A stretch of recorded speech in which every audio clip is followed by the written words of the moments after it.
So if you just you can see good videos on this on YouTube, in which there are two conical or like two sources of gas, NH3 and HCl. You cannot see those gases; they're connected, and the place they connect is a white smog kind of a thing that forms, and that is NH4Cl. So HCl is an acid, NH4Cl is a salt. What is NH3, and what is this reaction called? Sorry? It is ammonium chloride, yeah. So ammonia and HCl, you're giving ammonium chloride. So there is a generic type of reaction under which this falls. This is an acid-base neutralization reaction. So whenever an acid and a base reacts, you get a salt, and sometimes you get water. So this reaction between an acid and a base is called a neutralization reaction. Things involved with it, heat of neutralization and all these kinds of things. What do you think the nature of NH3 is, based off of the information that I just gave you? Is it an acid?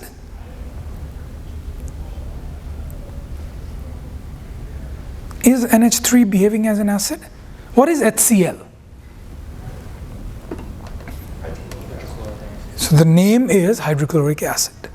And I have said that this reaction is an acid-base neutralization reaction. So what's NH3? It's a base. And you might have seen ammonium hydroxide has been used as a base. So ammonia can dissolve in water to give you ammonium hydroxide. So basically NH3 is basic in nature, and it reacts with water to form an alkali or a base, which is NH4OH. It's like Na2O reacts with water to get what? To give you what? Sodium oxide plus H2O. What do you get? Tell me, what's the nature of sodium oxide? Is it basic or is it acidic?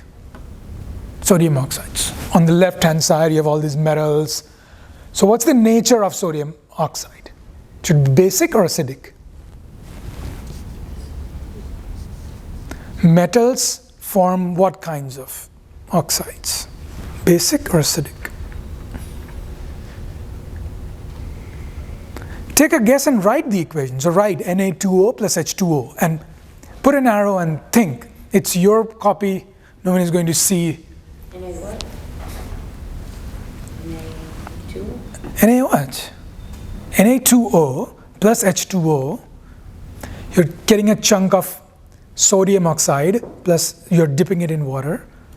You guys should see this reaction. Or you can also do this. Na plus H2O. What do you think will happen? If you take a chunk of sodium and just put it in Na plus water, does it become NH? Who is going to tell this? I'm not. Na plus H2O.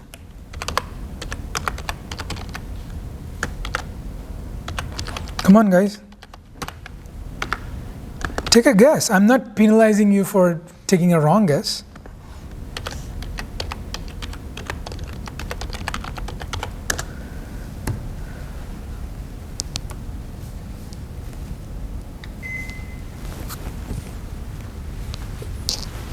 Take a guess. I'm not going to say the answer. You guys have to come up with the answer. Na plus H2O. Or Na2O plus H2O. It's a metal reacting with water. What's going to happen? Sodium hydroxide. Yes, sodium hydroxide. Plus H2. So if sodium metal reacts, then you form hydrogen gas plus, so Na plus H2O gives NaOH plus H2. Na2O plus H2O gives NaOH plus H2O. NaOH, sorry. Come in. Okay.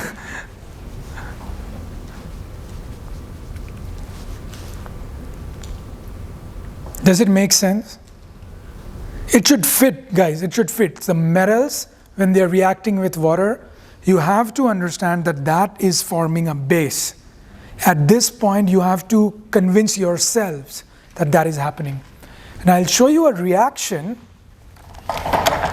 It should be there. I'm just hoping that this exists. When you put a chunk of sodium in water,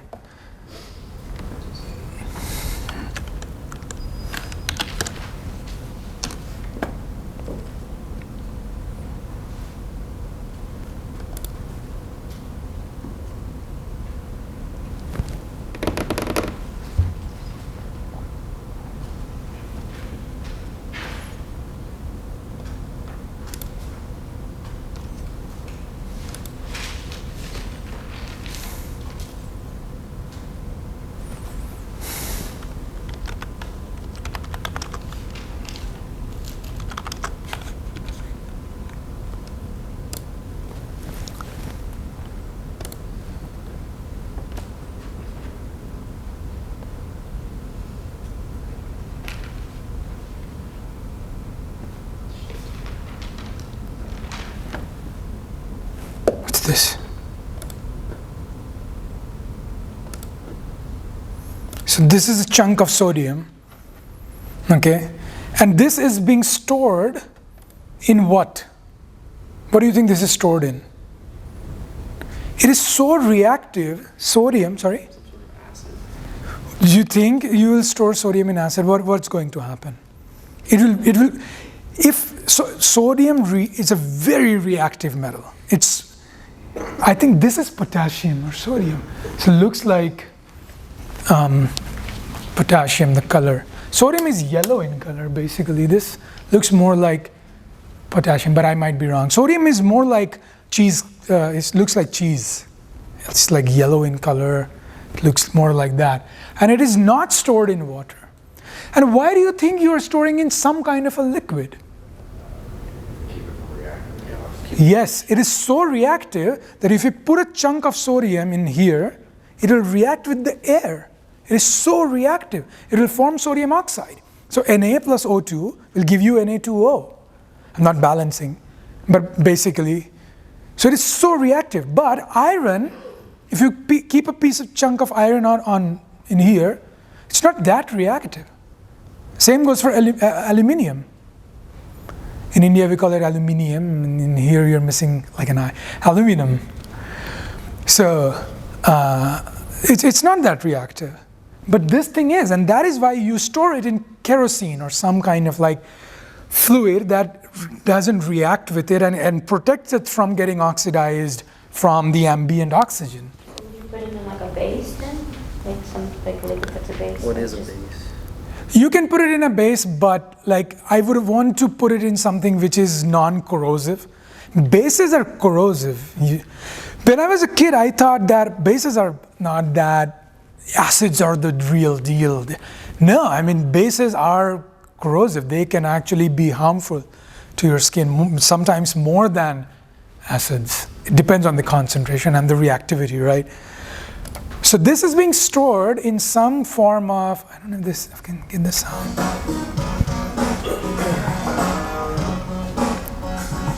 So this is a highly reactive, and what's exothermic?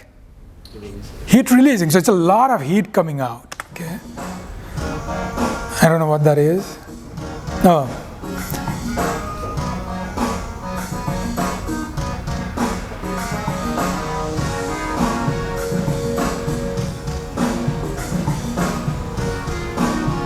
So it is explosive. It's so reactive.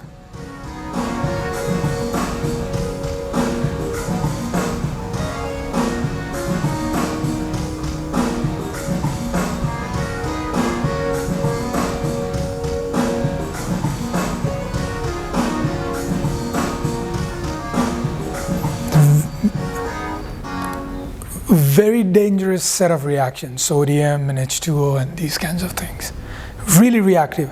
But for this class, at least, you guys have to do me a favor, and you have to remember that the metals are going to form bases. metals are related to the bases, and the nonmetals are related to the acids. You have to remember this. Okay? And therefore, this is an acid, and in here, this is behaving as a base, because the same reaction can be going on between NaOH and HCl. And you get NaCl. Right? It's just a base and an acid. If you forget, you will never forget HCl because it's hydrochloric acid. So NaOH is sodium hydroxide, and sodium hydroxide is a base. So you think about that, like all the metals will generally, or most of the metals, when they form these oxides and hydroxides, they will have some kind of basic nature. Okay, just remember that. And then when you come to this, ammonia, by analogy, this should also be behaving as some kind of a base, right? And that's what is happening. Ammonia is actually behaving as a base, but you would say like it's not giving out that OH minus, but it's giving off electrons. Now, when you see the structure of NH3, when we were drawing the other covalent structure, so this is also a covalent. So nitrogen formed N2 with 3 bonds. So nitrogen, to gain stability, needs 3 bonds. That 3 bonds can come from anywhere. In this case, the 3 bonds are coming from 3 hydrogens. Right? So it's forming, so it has 5 electrons in the outermost shell. Hydrogen has 1 electron.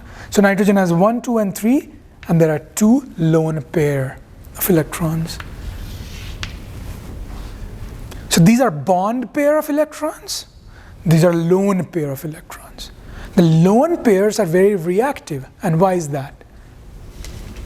Because they don't have a bond. But they don't have a bond. They're not stabilizing. They're just free to react.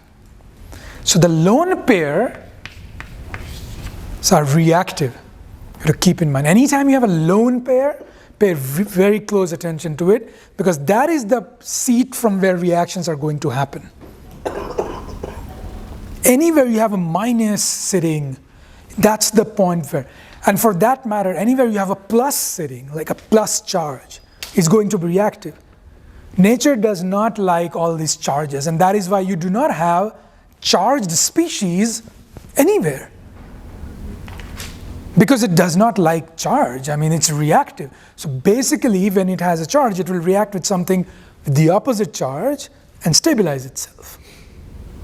In this case, NH3, the lone pair of electrons were reactive, and that attacked HCl. So NH3 behaved as a Lewis base. Now tell me which is a stronger Lewis base, NH3 or PH3?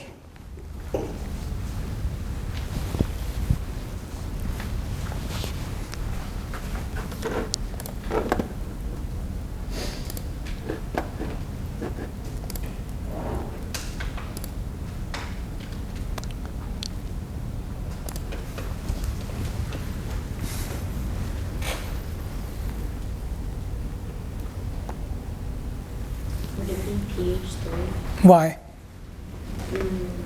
Because phosphorus has an extra shell. Okay, good. When it bonds, that extra pair is going to be further out than like the other ones, no? What is, I mean, you're right, it has an extra shell. And what does that mean related to its size? It's bigger. It's bigger. So let's start from there. Phosphorus is bigger than nitrogen. That's the basic difference. It's bigger. Now, say there is some problem happening in my family. Okay, there's some problem, and I'm the only one dealing with that issue. Versus I have my spouse with me, and my mother, my father, and so there is a bigger family who is dealing with the same issue. In which case, the situation will be more under control or less problematic. When you have more people dealing with that, trying to deal with the same situation and fighting that out together as a group, that load is being shared by many people, or just one person doing all the things that is required. in which case it will be an easier for that one part, like easier to solve.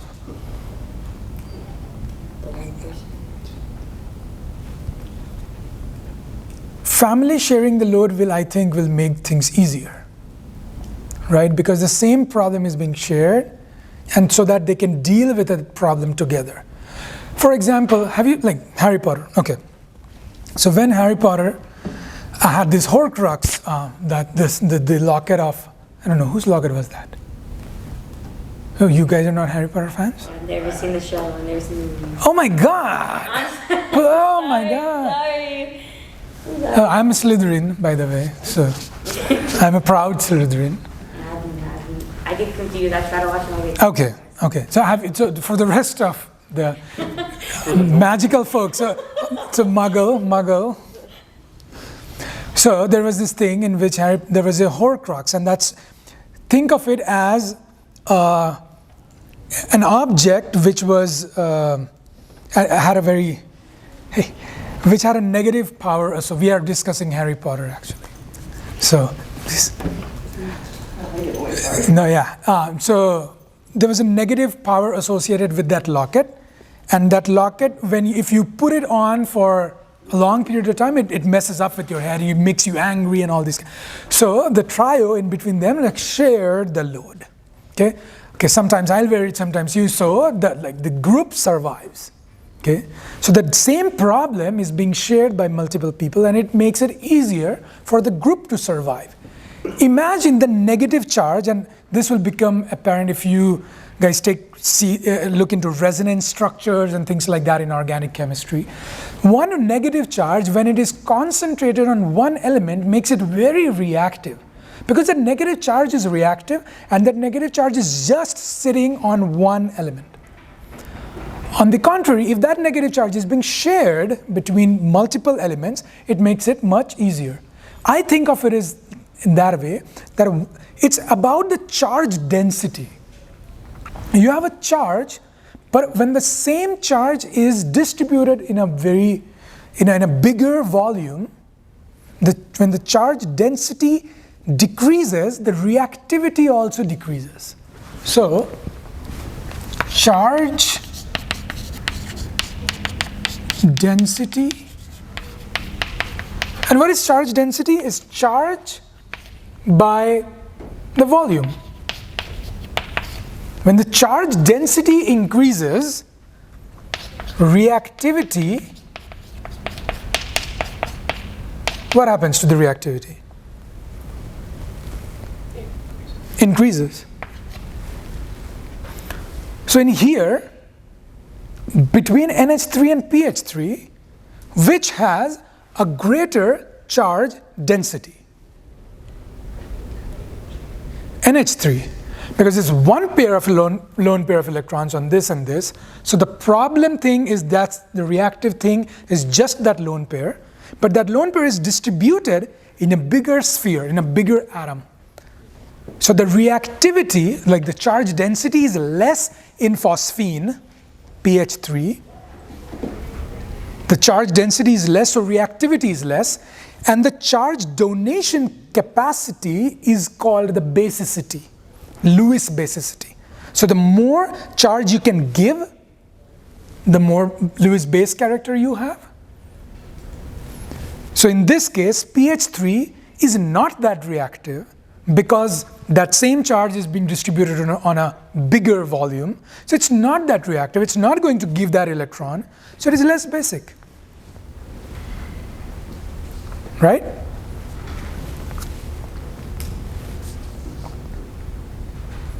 So whenever you have, this is a very important concept, and this will become important in different areas, okay, the charge density. So in the next class, what we'll do, we'll look into the different, so we got an idea about covalent, ionic, covalent nature, ionic nature, got a little bit glimpse about the different acids and bases. That will become important in aqueous geochemistry, when you have acids and bases and H plus and OH minus, things like that. But you see, in this case, this is not an aqueous thing, this is a gas. So a gas can also behave like a base. It doesn't have to be in the solution. Okay, it just depends on the electron transfer.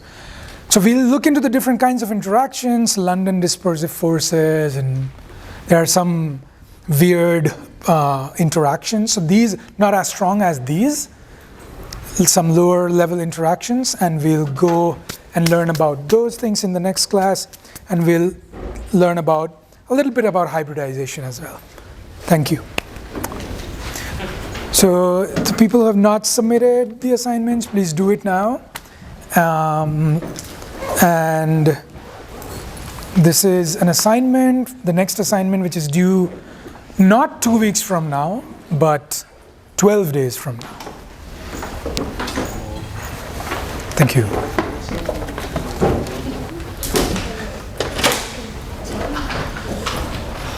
Did you get your things? Yes. Okay. I wasn't sure if I was going to make it or not. No, that's fine, yeah. Figured out, thank God. Yeah, that's fine. But figured out. Okay, cool. All right, so just out I'll just here. get the, Thank you so much. yeah. Thank you. Could you write your name? Quick, yeah. So is this okay? I couldn't find it. That's fine, yeah. I'll bring a stapler from the next time. No, yeah, that's fine.